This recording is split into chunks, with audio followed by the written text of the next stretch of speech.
Greetings YouTube, we've officially got to episode 3 of 0AD Newbie Rush on Mystic Jim TV. I'm Jim Kogan, and as always we're going to be looking at another epic game today, and as promised this week you don't have to sit through one of my games, so the quality should be somewhat higher than the previous 2 episodes.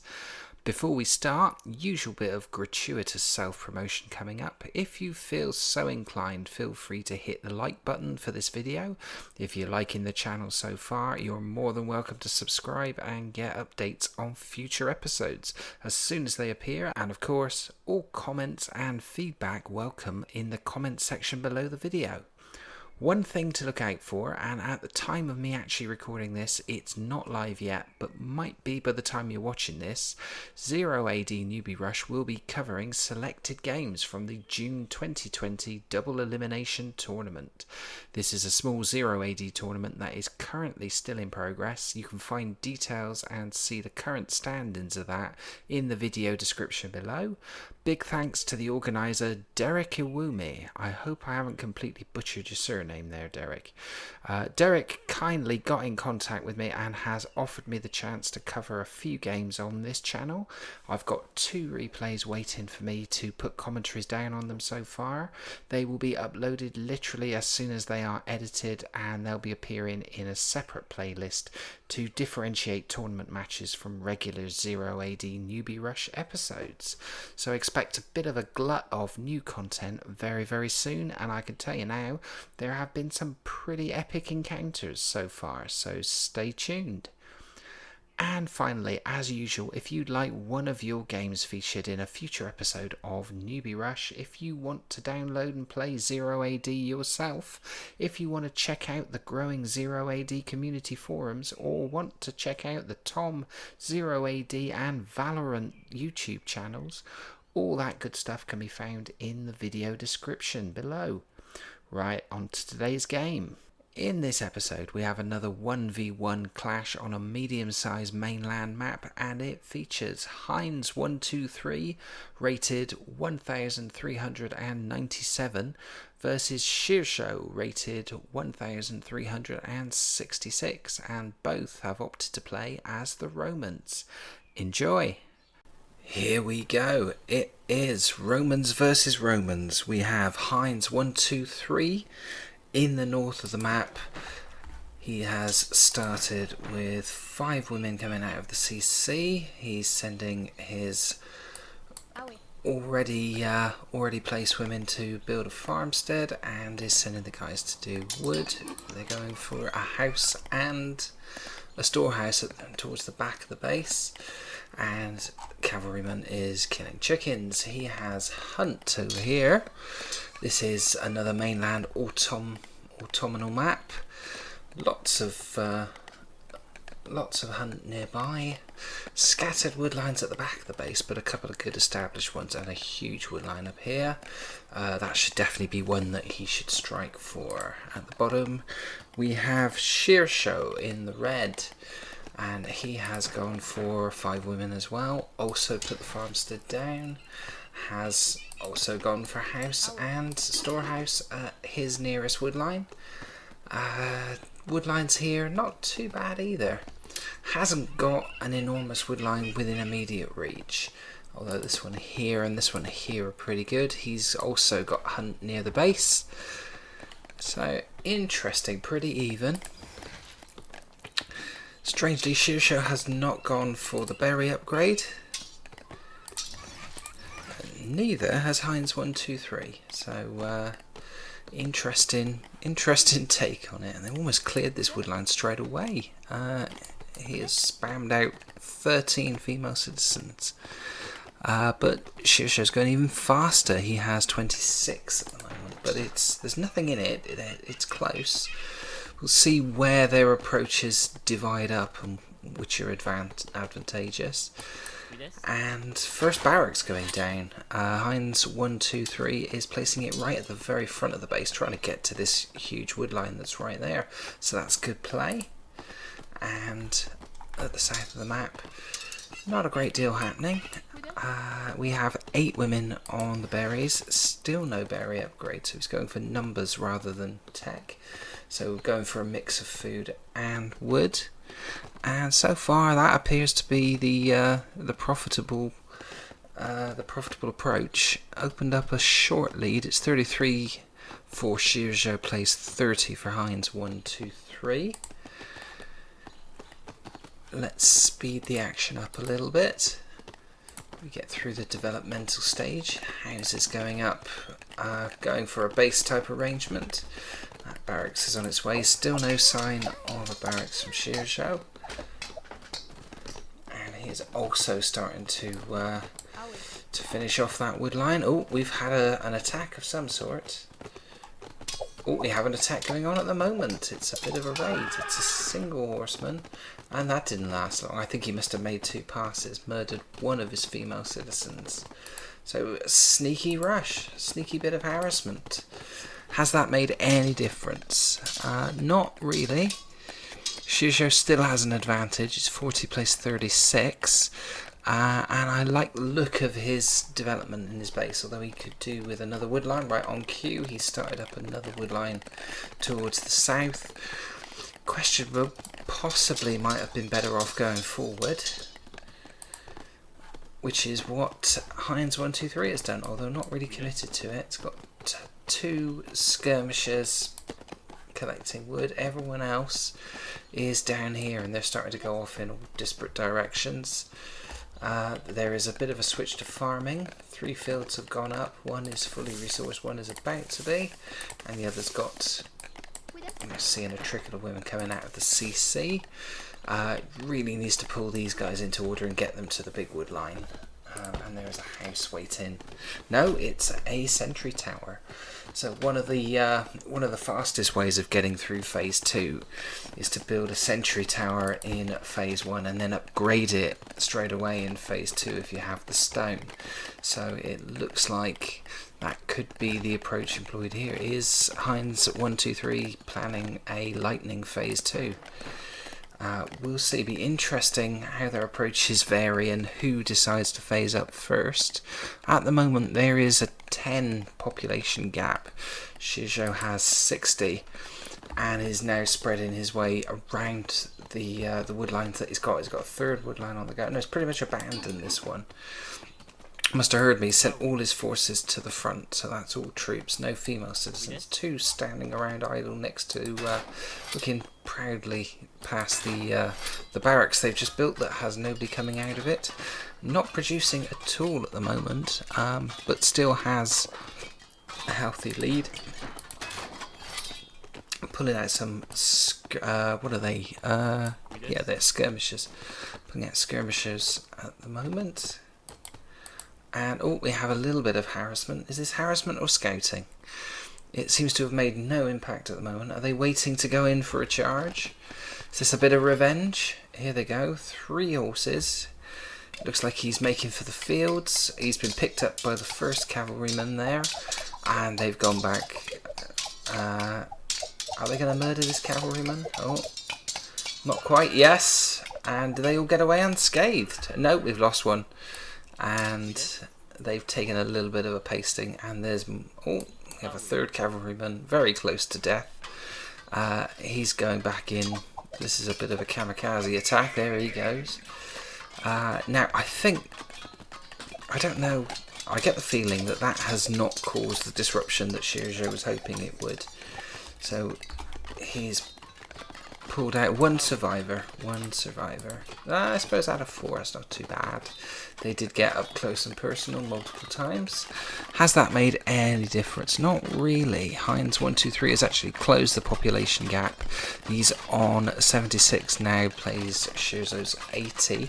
But interestingly, while that was all going on, Heinz 1, 2, 3 has phased up. He's gone to phase 2 with around about 70 people. After, well, very slow at the moment, it has to be said, or after 10 minutes. Is Shirjo going for the magical 100 population? He's reached 98, so I would be expecting him to phase it pretty soon. You wouldn't want to leave it that much later, especially when you've got over 100 population. So I would say his raid hadn't made a huge amount of difference, but it does seem to have it just seemed to have cemented his lead. I would say that is still incredibly tight. There's only is it Heinz123 has got it up to 95. He's keeping it roundabouts there within 10. Having said that, it looks like Shirjo is now ramping up production. He is phasing up as well and got 2 skirmishes on the way. So it's going to be a race to who produces the phase 2 buildings the fastest. You would think this favours Shirjo because he has the numbers, but it's only just. Heinz123 has already got a temple up. Has not. That's a bit of a mistake. He has not set the tower to upgrade immediately. But he has got the blacksmith as well, and that is the market. Has he forgotten about the tower? That's a shame. With the tower on its way and the market going down, he could have been at least 4/5 of the way to phase 3 by now. He has focused on keeping that population up. He's drawn level with Shirjo, and it's anybody's game at the moment. Let's see what have we got. What are we waiting on to get to phase 3? It's still all down to the tower. He needs one more phase 2 building, but he's focusing on houses and woodlines. So is this a critical mistake? In the meanwhile, Shirjo has got tower, market, and his blacksmith. He's just decided to plonk them down one after the other. Has he got all of the requisite buildings? No, he's still missing 2. So he's missing a temple. Where is he going to put his temple down? I don't think a lot of strategy went into the placement of this. Interestingly, he has abandoned getting the final phase 2 building in favour of making a break for a base, a new CC, and in fact, Heinz123 is doing exactly the same. Still has a population deficit, but it's still close. 132 plays 147 to Shirjo. Has he got those remaining buildings yet? Yes, he's Heinz123 is heading to phase 3 now, and has a base on the way. Shirjo is also heading to phase 3 now. And whose base is going up first? Well, it's clearly Heinz123. He's got that down, and he's got towers going up, and they're in such a sensitive, dangerous area there. Shirjo must be aware of this now, but other than a few troops who've broken protocol and just ran off to attack a tower, he's now rapidly trying to reinforce this flank. So this looks like this could be where it all kicks off, to be perfectly honest. And Shirjo has the issue of people absolutely going crazy and attacking the tower that's there individually, which is certain suicide. But if your troops are set to aggressive, that is what they do. He hasn't had any more lured away by the prospect of attacking a dangerous but inanimate object, but it's now a race for fortresses. We have fortresses going up. Again, it's going to be Heinz123 who gets his fortress up fractionally before Shirjo. Population-wise, though, Shirjo has opened up a huge gap. It's 187 plays 160.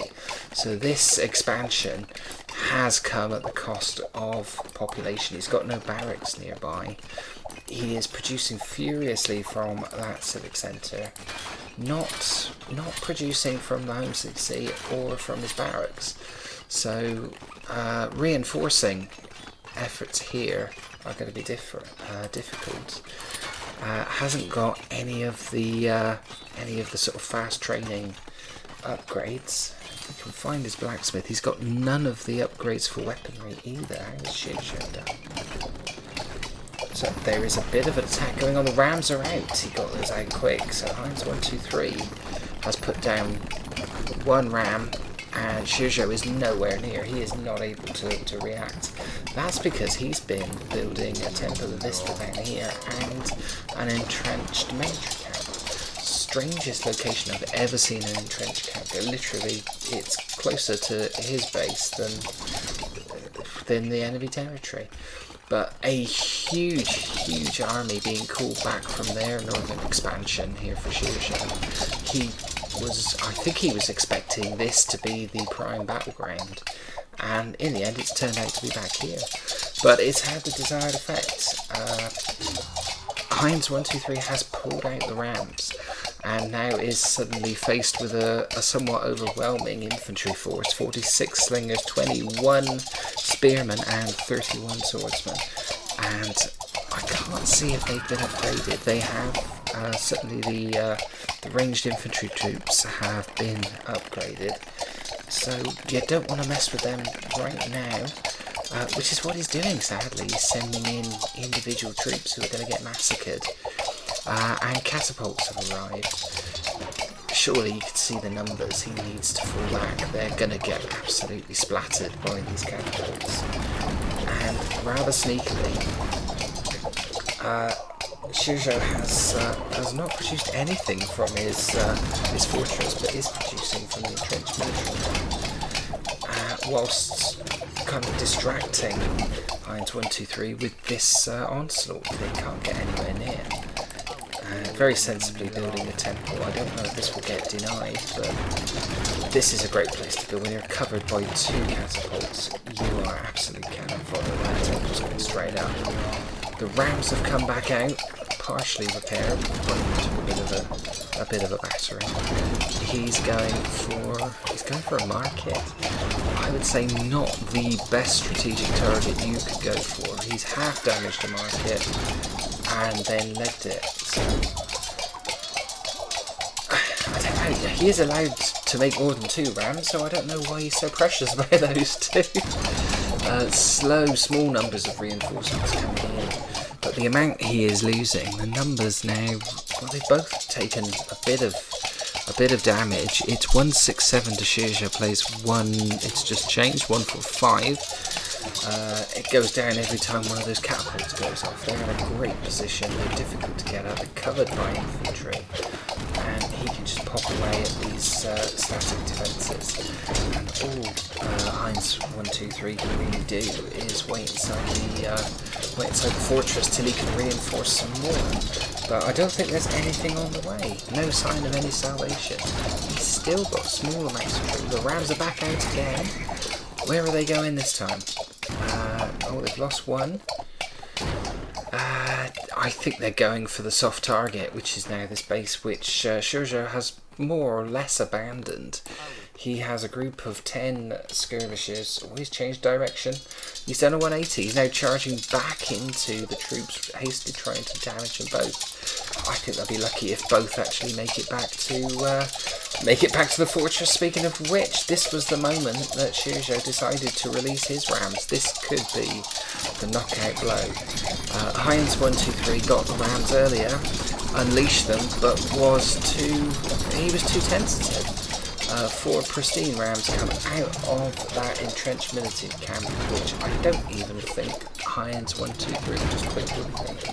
He was not even aware of its existence, so it was so entrenched it was completely hidden. And I don't think there's a way back from here. The fortress is under siege and is completely destroyed. Shizho has captured and garrisoned this barracks here. He's still continuing to shell it, and that is it. Heinz 123 has dropped the ball and has resigned from what was evidently a very disadvantaged position. And when the end came, you have to say it was all to do with holding back those Rams. Like I said, built it just out of sight. I am assuming I am assuming that this area here was the only bit that Heinz 123 thought was of any strategic importance. Had not scouted beyond the edge, had no conflict, no fighting had taken place in this reach, or he would have seen this. Whether he'd have been able to stop it, I don't know. But interesting approaches by both players. The race for second bases was, I really thought getting his down here and a fortress next to it was going to be the huge advantage for Heinz 123. Come the end, though, he did not reinforce. He sent all his troops down there and then expended a lot of energy in putting up that fortress and towers and making rams, but then engaged in a whole load of what turned out to be relatively half-hearted attacks. It allowed Shirzo to get his his fortress up, to get catapults out, and to reinforce this situation whilst creating the situation we've already spoken about with the entrenched military camp. Really good play. I thoroughly enjoyed that. Let's have a look at the tail of the game. So in the stats alone, so it was incredibly tight. In total, Shirzo made 272 troops altogether, losing 147 but killing 165. So small margins.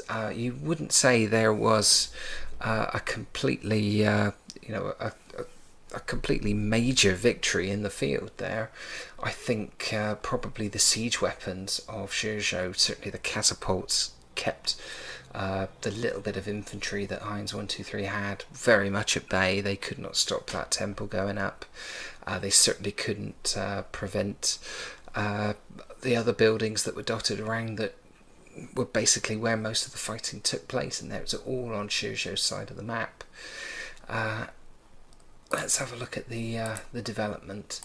Shirzo had the advantage pretty much all the way through in terms of the troop production. Round about 15 minutes or so, it briefly changed hands, but then it dropped back. Both incredibly consistent, but Shirzo pulled it out when he needed to. Quite a big boost there going into phase 3. Certainly carried on to resupply his troops and reinforce when needed. I thought it was a disaster when his entire army were up near that second base and Heinz 123's assault started. Maybe if that first assault had have been decisive, things could have been different. Let's have a look at the tale of where things turned around. So right there, these initial skirmishes, in terms of troops lost, Shirzo was consistently losing twice as many troops. He'd lost twice as many troops as Heinz 123 up to that point. He did have the numerical advantage, and that does coincide with the point when he boosted his population significantly, and he was able to replace the fallen troops faster. But look at this. This represents that first attack. That first foray by Heinz 123, it was tremendously successful. He was losing at a similar pace, and then it just became a question of who managed to keep the most troops safe. I think the addition of the siege. Let's have a look when the fortresses went up. There's nothing in it really, was there? So the fortresses went up at an identical point. When did we get siege? So quite a clear advantage. Before 20 minutes, Heinz 123 had 3 rams. So 3 rams at that point with the enemy's army at the other end of the map. I can't understand why he just didn't press all the way through to the civic centre and try and knock it out. A missed opportunity? Possibly. But certainly once Shirzo became aware of the danger, he managed it superbly. Yeah, let's have a look at the tech. strangely enough, Shizhou did upgrade his ranged infantry, and I think that's where he gained the biggest advantage. To say that Heinz 123 did have the first ranged infantry upgrade and did have armor, but the armor obviously didn't. It was only the first level of armor, and he did get the second level of. What's that, range 2? Oh, that's arrow shooters on towers. So yeah, he left it very late to get the ranged infantry first upgrade. Now I don't quite know when that was in the game, but I suspect that may have been decisive. Swordsman did not really feature in this, so the swords upgrade didn't come to bear. One interesting thing from the development is that Shirjo was very consistent with upgrading of farming. So he was never short of food and therefore never short of troops. And he certainly produced the lion's share, the majority of them. So quite tactical from Shirjo. I think, other than the mistake in the middle where he committed all his troops to the new base and then had to hurriedly pull them back, at that point it was anybody's game. When the 3 rams came out, it was Heinz 123's to lose. And in true 0 AD fashion, he does appear to have snatched defeat from the jaws of victory, but he was outplayed right at the end by that tactical move by Shirjo and the entrenched military camp. So good show all round, a pretty high standard. I didn't really find myself pulling up many newbie mistakes. It's small margins here. These are two players, not many games under their belt, but they were producing. Let's have a look. They were pretty much on the mark. I reckon they would have both been close near the 100 on 10 minutes. Certainly Shirjo was. He seemed to have a great sort of balance and understanding on keeping that infrastructure going. So I think on the balance of his overall performance, Shirjo did just about deserve that. But it was a hugely entertaining game.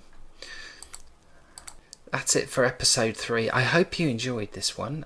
It's been action-packed, isn't it? It's been fun. There was a lot going on in that. I hope many more games like this to come. I believe episode 4, I'm aiming for a team game. Might make it a bit more difficult to commentate on, but we'll see how I do, if I can remember everybody's name. But for now, thank you very much for watching, and I'll see you next time.